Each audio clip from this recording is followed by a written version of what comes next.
Есіктер әр адамның өткен өмірінде қайтып ашқысы келмейтін есіктері бар.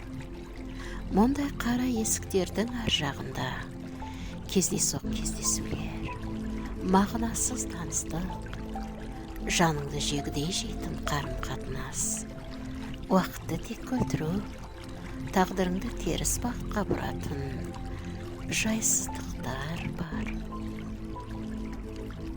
Бұл есіктің кілтін еш өкінішсіз тұңғиыққа лақтырып кете бересің. Онда есіктің болғанын ертесі қуана-қуана ұмыта саласың. Оның кілті мен кодын есіңнен тас шығарасың, себебі ешкім қайта айналып жанына жара салған есікті ашпайды. Қайғыға қайта батқысы келмейді.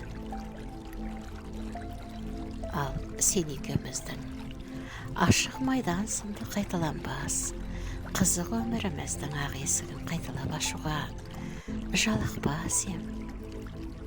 Қанша жерден қауіпті болса да, вирус сияқты жүрегіме маза бермей жан қинаса да, мен бәрібір ол есікті қайта қағып саған сәлемдерем. Тым құрмағанда сенің жаныңа тию үшін.